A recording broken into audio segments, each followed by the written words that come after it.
हाँ दोस्तों, चलो इस क्वेश्चन को हम अपने कौन सी साइड से सॉल्व करते हैं, लेफ्ट हैंड साइड से हम सॉल्व करते हैं इस क्वेश्चन को, है ना।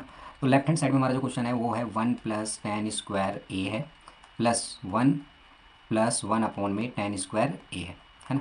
हमें जो प्रूव करना है वो ये प्रूव करना है sin² a और sin की पावर 4a, है ना।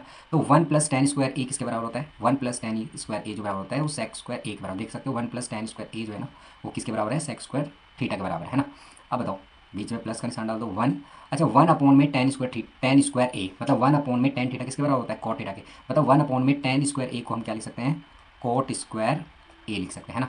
अब बताओ, इसे तो हम sec² a ही रहने दो, और 1 + cot² a को हम क्या लिख सकते हैं, cosec² a, है ना।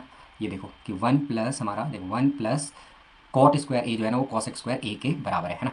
तो बताओ, sec² थीटा को हम क्या लिख सकते हैं, 1/cos² थीटा लिख सकते हैं, cos² a लिख सकते हैं, और cosec² a को हम 1/sin² a लिख सकते हैं, है ना। अब क्या कर लेते हैं, हम इसका एलसीएम ले लेते हैं। तो एलसीएम क्या आएगा, ऊपर आ जाएगा sin² a, है ना, और इसको 1 से करेंगे तो ये आ जाएगा cos² a। ठीक है, मैंने sin² को 1 से मल्टीप्लाई किया तो sin² a आएगा, और cos² a को हम 1 से मल्टीप्लाई करेंगे तो cos² a आएगा। अब बताओ, इसका एलसीएम क्या आ जाएगा, cos² a और sin² a, है ना। अब आगे करते हैं इसको सॉल्व। बताओ, sin² a प्लस में cos² a क्या होता है, इक्वल टू में 1 होता है। तुम लोगों को पता होना चाहिए कि sin² थीटा, देखो sin² थीटा प्लस में cos² थीटा इक्वल टू में क्या होता है, 1 होता है ना। अब बताओ, नीचे क्या बचा था, हमें देखो चाहिए sin² a और sin की 4 थीटा, मतलब हमें sin किसी भी तरह से लेके आना है, हमें cos नहीं चाहिए, cos² थीटा। तो हम cos² थीटा को क्या हम लिख सकते हैं, 1 - sin² a, है ना। और हमारा क्या था, sin² a। तुम्हें ये पता होना चाहिए कि भाई जो sin² थीटा की वैल्यू को 1 माइनस हम क्या लिख सकते हैं, cos² थीटा, है ना। और cos² थीटा को हम लिख सकते हैं 1 - sin² थीटा, है ना।